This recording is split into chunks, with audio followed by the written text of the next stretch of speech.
Olá, nobres e queridos amigos, é um prazer gravar esta grandiosíssima aula, tão dificultosa no mundo atual, tão irreverente, rebruscada, mas com o nosso viés, conforme você buscou aqui no Inove Educação, um viés prático. E aqui trago para vocês uma aula que possa realmente te ajudar na sua carreira profissional. Por que eu digo isso? Por máximo que seja um curso livre, você vai fazer provas, você vai se adaptar em determinadas situações. Eu não digo provas de escritas e prova oral, nada disso. Foram provas para o aprendizado. Então, se for na sua valia, ao seu alcance, consequentemente, você estará à frente dos demais. Se você está buscando, por exemplo, uma vaga dentro do mercado de trabalho, seja na área empresarial ou mesmo atuando como autônomo, você está no caminho certo. Estudos sobre direito empresarial, você que quer ser um advogado empresarialista, consequentemente você precisa se atualizar, se antenar sobre os pontos e, além disso, existe um fator que é mais do que crucial no que diz respeito à tecnologia. Hoje você faz um contrato, elabora um contrato por meio da inteligência artificial. Mas, em contraponto, a atividade humana ela é totalmente aposta, por causa que quando nós temos uma relação interhumana, vemos, por exemplo, duas empresas negociando no ramo empresarial, é óbvio que se você está litigando relacionado a fatores entre empresa A e empresa B ou múltiplas empresas no negócio internacional, por exemplo, ninguém vai querer utilizar, obviamente, um chat GPT. E o contrato vai ser vinculado a todas as partes, com essa negociação de cláusulas, com todos os elementos essenciais do contrato e, logicamente, depois que venham as novas tecnologias, o BARD, ChatGPT, conforme mencionado, nós temos grandes dificuldades na questão da aplicação, da efetividade acerca do advogado. O advogado cada vez mais está desprendido no setor de contratos, tanto cíveis quanto empresariais.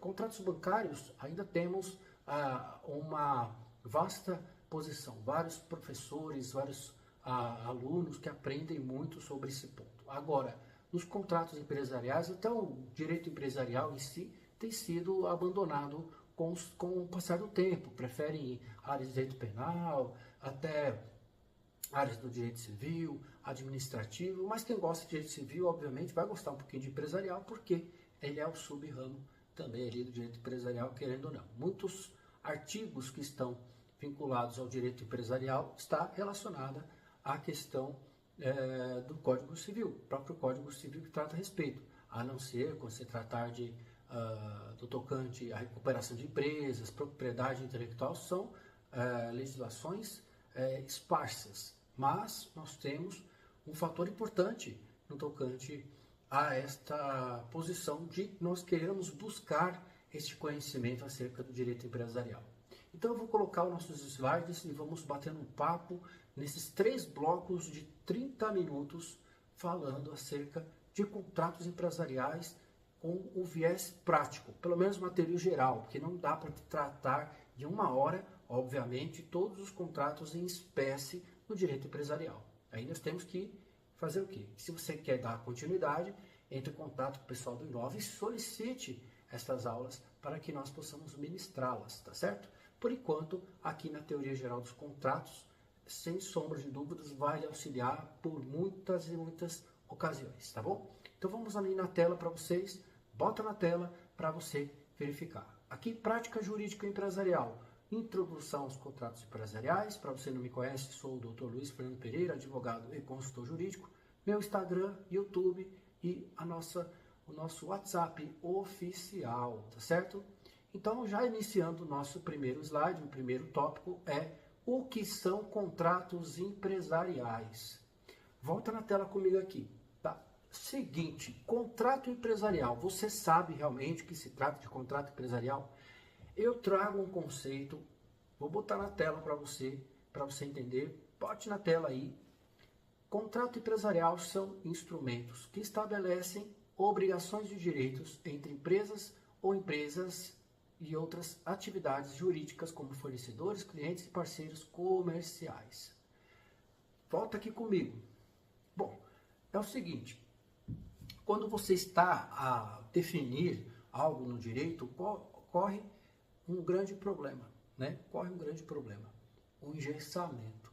Aqui nós temos aqui, de fato, essa questão do engessamento, porque o direito ele não é estático, ele é dinâmico. Nós temos ali, não sei se você já estudou, livros de Hans Kelsen que fala a respeito sobre essa dualidade entre o direito dinâmico e o direito estático. Aí um pouquinho de filosofia do direito, mas é importante nós destacarmos quanto a essa importância do direito no estudo. Tá? Por que eu digo isso? Porque se você faz um conceito ainda amplo e aberto, pode ser que esse conceito perdure por muitos e muitos anos. Tá? Esse conceito aqui, de certo modo universal, ele estabeleceu pontos importantes, né? Instrumentos jurídicos que tratam direitos e obrigações. E aí entre quem? Entre as partes. E quem são essas partes? O empresário. Empresário, atividade societária. Então, não sei se você já assistiu minha introdução ao direito empresarial. Tem aí o curso, a primeira parte do nosso curso, tá? Você tem que assistir todos esses cursos que estarão disponíveis no direito empresarial, que você compreenda quanto à necessidade de entender quem são as partes desse contrato. São contratos entre empresas, não é de direito nem administrativo, nem de direito civil, nem de direito consumerista. Por máximo que as empresas atuem, né, ou mesmo façam relações entre como se fosse consumidora também, né, como por exemplo um contrato de prestação de serviços, né, no tocante a fornecimento de energia elétrica. Mas ali essa é uma situação totalmente diversa. Nós estamos a tratar sobre contratos empresariais, onde quando se há ambas as partes, uma empresa individual ou uma empresa de nome coletivo, que aí nós temos, vamos dizer aqui uma SA, né, uma sociedade anônima, Petrobras, fazendo um contrato internacional com uma outra empresa, fazendo um contrato de distribuição, e aí nós temos uma gama de situações nos contratos empresariais. Vou voltar na tela para vocês aqui as características dos contratos empresariais e falar um pouquinho sobre essa relação com o direito civil e o direito empresarial. Não coloquei no slide, mas eu faço um acréscimo aqui para você ter uma noção. Primeiro, vamos lá. Os contratos empresariais são fundamentais para o quê? Impulsionar. Impulsionar o quê? Produção, industrialização, comercialização e intermediação de bens e serviços. Na onde? No mercado. E aí, no caso, eles estão ligados a quê? A expressão da questão do lucro. São uma expressão essencial da atividade empresarial, certo? Essa seria uma característica básica. E aí a gente faz um leque, uma relação, volta na tela aqui comigo. Nós fazemos uma relação direta entre o direito empresarial e o direito civil. Por que eu falo isso já? Porque no direito civil você tem essa construção contratual bem limitada. Nós temos diversos contratos lá já expostos ali no próprio código, disposto na verdade, né, disponíveis ali para utilização no dia a dia. Tá? Contrato de compra e venda, que aí não seja um contrato de compra e venda mercantil, ou um contrato relacionado, né, às relações ali, por exemplo, contrato de compra e venda, contrato de comodato, né? Então há diversos contratos aqui, até me fugiu aqui da mente, né, os contratos que existem lá na relação, mas provavelmente você deve olhar o Código Civil, você vai verificar a gama de informações. Para o direito empresarial, diga-se de passagem, ele revela o quão é necessário observar quanto a esta liberdade, essa autonomia. Inclusive, nós vamos trabalhar aqui sobre os princípios no direito contratual, tá? E aí, deste modo, a autonomia da vontade, ela está ligada também à sua livre escolha, à sua liberdade de contratar. Você está desejando fazer um contrato de compra e venda mercantil, você tem, logicamente, as cláusulas que podem ser moldadas caso a caso. É por isso que eu falo para vocês. Até disse aqui no início, pode ter chat GPT, pode ter a inteligência artificial, o que for. Mas as relações entre particulares, entre pessoas humanas e seres humanos, você tem, obviamente, essa necessidade de revisão, necessidade de discussão, e essa discussão contratual, por vezes, acaba indo parar nas portas do Poder Judiciário, tá? Mas a gente vai falar isso no decorrer deste curso, certo? A primeira coisa que você deve observar é que existe, de fato, esta ligação entre o direito empresarial e o direito civil. Mas é muito importante que existem regras basilares, né? Senão vai virar aquela bagunça. Então, o artigo 104 do Código Civil estabelece quanto aos requisitos de validade de um contrato, e aí não somente os contratos empresariais, podem também estar relacionados a diversos contratos, né? Contrato de direito administrativo, um contrato consumerista, por que não? Tem a adjetivação, né, dessa autonomia, logicamente, essa liberdade. Inclusive, eu faço aqui um adendo tocante a essa liberdade de contratar, porque nós temos um ponto interessante. O contrato de factoring, ele não está em legislação nenhuma. Contrato de factoring ou de faturamento, né? E aí você não tem um contrato específico. Então, é um contrato, não uma lei que trate a respeito desse tema. E é por isso que nós temos esta necessidade de aplicação do Código Civil, para que possamos, de fato, ter uma noção por onde começar. Quando você pegar um contrato, você vai ter que observar os requisitos de validade daquele contrato, tá? Então eu vou botar na tela para vocês, volta na tela aí, o contrato no Código Civil, artigo 104, temos capacidade de partes, objeto lícito e forma não prescrita em lei. São apenas conceitos bem fáceis até de memorização, tá? Então nós temos ali, nosso slide seguinte, nós vamos falar que a capacidade de partes, que todas as partes envolvidas devem possuir capacidade jurídica para contratar. Se não houver capacidade jurídica, não faz sentido, né? Deve também ter a plena capacidade de exercício, deve ser capaz de realizar atos empresariais em conformidade com a lei. Nós temos um exemplo de uma pessoa jurídica que deverá estar devidamente constituída e autorizada para celebrar contratos em nome de uma empresa. Essa seria a capacidade, né, de contratar, capacidade das partes, né? E aqui nós temos o segundo ponto. Aí eu vou voltar aqui na tela com vocês, volta comigo aqui. Então, para você que já entendeu aqui, capacidade de partes, não tem muito segredo.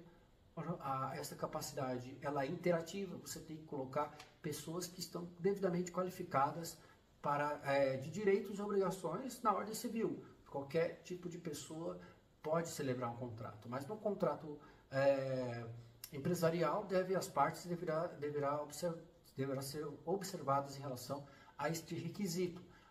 Por exemplo, o registro na junta comercial é necessário para que haja um contrato? Claro, isso existe, de fato, uma diferença muito importante.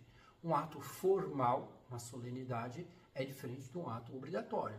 O ato formal, a necessidade de você ou não estar vinculado à junta comercial ou mesmo obter o CNPJ. Claro, se você souber atuar, você deve ter segurança jurídica nestes atos, tá certo? Então, eu falo aqui de grande importância de ter todos os atos, né, os elementos constitutivos como capacidade das partes. E o segundo é objeto lícito, né? Não pode contrariar nem a lei, nem a moral, e não sendo possível, né? Algo impossível. Vou colocar o objeto, vou vender a lua, que aprendi isso na faculdade. Então, pessoal, vou vender a lua, eu posso comprar ela, né? Acho que não, né? É um objeto impossível. O objeto ilícito, né? Lembra-se muito bem a questão de vender produtos pirateados no mercado. Nós temos um objeto indeterminado, por vezes a determinação, há determinadas situações de contratos que você vai observar quanto à necessidade. O objeto tem que ser determinado. Vai vender 50 sacas de cimento. É um contrato determinado, 50, numeral, né? Nós temos também, contrário ao contrato moral, né? Não posso comprar uma pessoa, não posso comprar um órgão, né, humano, né? Uma empresa não pode comprar de outra um órgão humano, a não ser que não esteja dentro da licitude. Pode vir uma lei dizendo que obrigue, né? Que obrigue não, a necessidade de venda, né? Então, nós temos um exemplo, coloco aqui no slide um exemplo que um contrato de compra e venda de produtos deve envolver a transação de bens ou serviços permitidos por lei e que não violem as normas legais e os princípios éticos. Volta aqui comigo, é o seguinte, consentimento, né? O consentimento também é um requisito de validade do contrato, porque o consentimento você está se manifestando sua vontade de atuação, de você querer vender um determinado produto ou um serviço para uma empresa, entre empresas, e aí nós temos essa necessidade de um livre e consciente manifestação das partes em celebração de um contrato empresarial, sem que hajam qualquer tipo de vícios. Esses vícios nós vamos tratar a respeito, tanto provavelmente no próximo bloco, para estabelecermos com maior detalhes possíveis, certo? O que nós vamos falar a respeito aqui, né? Nós temos que, na questão do requisito de validade, temos a questão do consentimento. E havendo a violação, obviamente, pode ser discutido. Vou botar na tela para vocês sobre esse requisito, tá? Um exemplo de violação de consentimento, pode ocorrer quando uma das partes exerce pressão indevida sobre a outra parte para que ela celebre o contrato. Isso pode acontecer no caso de ameaças, coações ou manipulações que impeçam a parte coagida de tomar uma decisão livre e consciente. Se uma empresa ameaçar a rescindir o contrato de fornecimento, a menos que o fornecedor concorde com as condições desfavoráveis adicionais. Isso pode ser considerado, portanto, uma violação de consentimento. E aí, qual é a solução? Eu trago aqui qual a solução no caso, tá? A solução, de certo modo, será ingressar com uma ação na justiça, né? E nós temos o artigo 151, que trata a respeito da coação, né? Coação para viciar uma declaração de vontade há de ser tal que incuta ao paciente fundado temor de dano iminente e considerável à pessoa, família ou seus bens. É aplicável aqui nos contratos empresariais, tá? Então, volta aqui na tela comigo, eu vou citar um exemplo muito claro para você entender quanto a essa efetividade, quanto a essa aplicação deste princípio, tá? Bota aí na tela para você a resposta, qual a solução adequada, tá? No exemplo apresentado, onde há uma violação de consentimento de uma das partes devido à pressão indevida exercida pela outra parte, uma possível solução seria a busca de uma anulação do contrato por meio de uma ação anulatória, né? Por meio de uma ação anulatória. Ela é um instrumento que visa invalidar um contrato e em razão da existência de vícios que afetem a sua formação, como a coação, ameaça ou mesmo fraude. Ao ingressar com uma ação anulatória, a parte coagida pode buscar o reconhecimento judicial da invalidade do contrato e, consequentemente, a extinção de seus efeitos jurídicos. Certo? Aqui nós vamos já para o próximo ponto. Volta aqui comigo. Próximo ponto é o seguinte, nós vamos falar de forma não prescrita em lei, tá? No contexto empresarial, as partes envolvidas devem possuir capacidade jurídica para contratar, deve ter plena capacidade de exercício, já mencionei acerca desse ponto, e deve ser capaz de realizar todos os atos em conformidade com a própria legislação. A pessoa jurídica deverá estar devidamente constituída conforme o contrato em nome da empresa. Não posso ser representante legal de uma empresa sem essa obrigatoriedade, tanto na lei ou pelo contrato. E aqui nós temos essa ligação, né? O que estiver na lei e no contrato também. Então, existe esta obrigatoriedade de aplicação, né? No próximo bloco, logicamente, nós vamos já antecipar um ponto aqui, nós vamos falar a respeito dos princípios, os princípios gerais dos contratos empresariais. É um tema que as pessoas têm fugido e muito, tá?